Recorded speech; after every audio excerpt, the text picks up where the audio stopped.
TP. മധുസൂദനനും അദ്ദേഹത്തിന്റെ കയ്യിലിരിക്കുന്ന bowl എന്ന ബംഗാളി വാദ്യോപകരണവുമായി വലിയൊരു ബന്ധമുണ്ട്, ഒരു രാജ്യാന്തര ബന്ധം. ബംഗ്ലാദേശിന്റെ പുതിയ ഭരണാധികാരിയും നൊബേൽ ജേതാവുമായ മുഹമ്മദ് യൂനിസ് ടി.പി. മധുസൂദനന് നൽകിയതാണ് ഈ സ്നേഹസമ്മാനം. 20 വർഷം മുൻപ് ബംഗ്ലാദേശിൽ കെട്ടിട നിർമ്മാണ ദൗത്യം ഏറ്റെടുത്ത് പോയപ്പോഴാണ് പാവങ്ങളുടെ ബാങ്കറെ പരിചയപ്പെട്ടത്. ആദ്യ കൂടിക്കാഴ്ച ഇപ്പോഴും മായാതെ മനസ്സിലുണ്ട്. അന്ന് ഞാൻ അദ്ദേഹത്തെ നേരിട്ട് പരിചയപ്പെടുന്ന ആ ദിവസം വൈകുന്നേരം, ഒരു ദിവസം മുഴുവൻ അദ്ദേഹം കൂടെ ഉണ്ടായിരുന്നു. വൈകുന്നേരം അദ്ദേഹം പോകുന്ന സമയത്ത് എൻ്റെ മനസ്സിൽ കുറിച്ചു, one day he will be there at the president seat in Bangladesh, അല്ലെങ്കിൽ പ്രൈം മിനിസ്റ്ററുടെ സീറ്റ്. ഞാൻ കണ്ടത് പ്രസിഡൻറ്റിൻ്റെ സീറ്റാണ് സത്യം പറഞ്ഞു കഴിഞ്ഞാൽ. പിന്നീട് രാജ്യാന്തര സമ്മേളനങ്ങളിൽ വെച്ചുള്ള കൂടിക്കാഴ്ചകളിൽ സൗഹൃദം വളർന്നു. നിധി പോലെ സൂക്ഷിച്ചിട്ടുണ്ട് ആ ഓർമ്മ ചിത്രങ്ങൾ. ഇദ്ദേഹത്തിന് സമോസ ഭയങ്കര ഇഷ്ടമാണെന്ന് ഞാൻ നേരത്തെ അറിഞ്ഞു. അപ്പോൾ ഈ ഡിസ്കഷൻ നടക്കുന്നതിനിടയിൽ ചായക്ക് സമയമായി. അപ്പോൾ ഞാൻ തന്നെ പെട്ടെന്ന് പോയിട്ട് തയ്യാറാക്കി വെച്ചിരുന്നു, ഇദ്ദേഹം വന്നാൽ ഒരു സമോസ എൻ്റെ കൈ കൊണ്ട് ഉണ്ടാക്കി കൊടുക്കണമെന്ന്. അതുണ്ടാക്കി ഞാൻ കൊടുത്തു. അതുണ്ടാക്കിയത് അദ്ദേഹം കഴിച്ചു. അപ്പോൾ അദ്ദേഹം പറഞ്ഞൊരു കാര്യമുണ്ട്, ഇത് നല്ല ഇതായിരിക്കുന്നു, എവിടെ നിന്ന് വാങ്ങിയതാണെന്ന് പറഞ്ഞു. അപ്പോൾ അവിടെ ബാക്കിയുള്ള പറഞ്ഞാൽ ഇദ്ദേഹം തന്നെ ഉണ്ടാക്കിയതാണ് എന്ന് പറഞ്ഞു.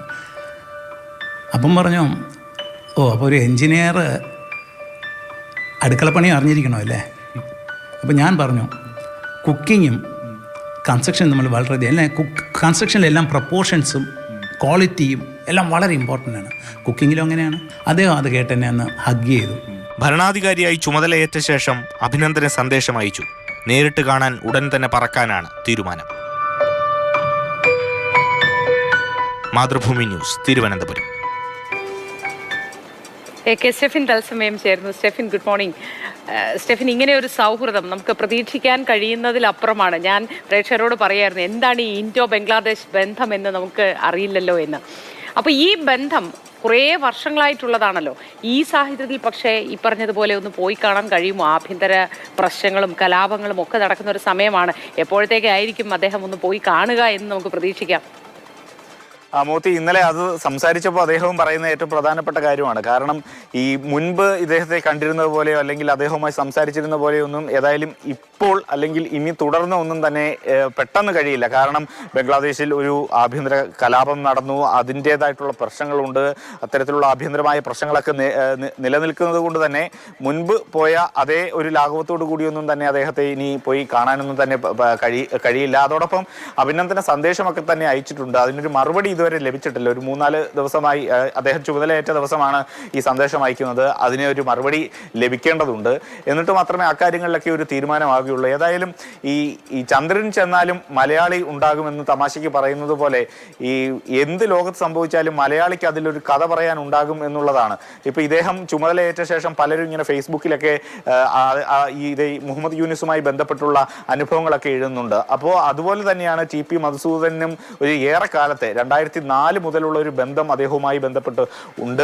ഏറ്റവും പ്രധാനമായും ഇദ്ദേഹം ഇവിടെ നിന്ന് പോകുന്നത് അവിടെ ഒരു നിർമ്മാണ പ്രവർത്തനത്തിന് വേണ്ടിയാണ്. പ്രത്യേകിച്ചും മണ്ണുകൊണ്ട് മാത്രം ഒരു കെട്ടിടം, ബഹുനില കെട്ടിടം, നമ്മുടെ സെക്രട്ടേറിയറ്റിന്റെ അത്രയുമൊക്കെ ഉള്ള വലിപ്പമുള്ള ഒരു കെട്ടിടം നിർമ്മിക്കുന്നതിന് വേണ്ടിയാണ് ഇദ്ദേഹം അവിടേക്ക് ബംഗ്ലാദേശിലേക്ക് പോകുന്നത്. അങ്ങനെ ആ ഗ്രാമത്തിൽ ചെന്ന് ഒരു ഗ്രാമത്തെ ഏറ്റെടുത്ത് ആ ഗ്രാമത്തിലുള്ള ആളുകളെയൊക്കെ തന്നെ പഠിപ്പിച്ച് അവിടെ അവരെ തൊഴിലാളികളാക്കി മാറ്റിയാണ് ആ കെട്ടിടം നിർമ്മിച്ചത്. ഇപ്പോഴും ഒരു ഇന്റർനാഷണൽ ലെവലിലുള്ളൊരു കെട്ടിടമാണ്. അതിൻ്റെ കൃത്യമായ പേര് ഞാൻ ഓർക്കുന്നില്ല എങ്കിൽ പോലും അങ്ങനെ ഒരു നിർമ്മിതിക്ക് വേണ്ടിയാണ് അദ്ദേഹം അവിടെ പോയത്. ആ ഘട്ടത്തിലാണ് അദ്ദേഹം ഇത് കേട്ടറിഞ്ഞ് ഇങ്ങനെ മണ്ണുകൊണ്ട് മാത്രം ഒരു കെട്ടിടം നിർമ്മിക്കാൻ ഒരു എഞ്ചിനീയർ എത്തിയിട്ടുണ്ട്, അല്ലെങ്കിൽ ഒരു സംരംഭമുണ്ട് എന്ന് മനസ്സിലാക്കി അദ്ദേഹം അവിടെ എത്തുകയും ഇവരെ പരിചയപ്പെടുകയും ഒക്കെ ചെയ്തത്. പിന്നീട് പലതവണ ഇദ്ദേഹത്തെ കണ്ടിട്ടുണ്ട് എങ്കിൽ പോലും ഇപ്പോഴും ടി.പി. മധുസൂദന്റെ മനസ്സിൽ മായാതെ നിൽക്കുന്നത് ആ ആദ്യത്തെ ദിവസത്തെ കൂടിക്കാഴ്ചയാണ്. ഏതാണ്ട് 1 മണിക്കൂറിനകം തന്നെ അദ്ദേഹം വന്ന് മടങ്ങുമെന്നൊക്കെ പറഞ്ഞിരുന്നെങ്കിൽ പോലും മണിക്കൂറുകൾ അദ്ദേഹം ചെലവഴിച്ചു. അദ്ദേഹവുമായി കൂടുതൽ സൗഹൃദം പങ്കിട്ടു. അന്നേ അദ്ദേഹം പറയുന്ന ഒരു പ്രധാനപ്പെട്ട കാര്യമുണ്ട്, എന്നെങ്കിലും ഇദ്ദേഹം ഒരു വലിയ നിലയിലേക്ക് എത്തും. അദ്ദേഹം ഉദ്ദേശിച്ചിരുന്നത് ബംഗ്ലാദേശിന്റെ പ്രസിഡന്റ് പദവിയിലേക്കൊക്കെ എത്തുമെന്നുള്ളതാണ്. ആ തലത്തിലേക്ക് എത്തുമ്പോൾ ഇങ്ങനെ ഒരു അനുഭവം പറയണമെന്ന് അദ്ദേഹം വർഷങ്ങൾക്ക് മുമ്പ് തന്നെ മനസ്സിൽ കണ്ടിരുന്നുവെന്നാണ് ടി.പി. മധുസൂദൻ നമ്മളോട് ഇന്നലെ പറഞ്ഞത്. യഥാർത്ഥത്തിൽ അതൊക്കെ അക്ഷരാർത്ഥത്തിൽ സാധിച്ചിരിക്കുകയാണ്. അതിൻ്റെ ഒരു സന്തോഷത്തിലാണ് അദ്ദേഹവും കുടുംബവും ഒക്കെ ഇപ്പോൾ ഉള്ളത്.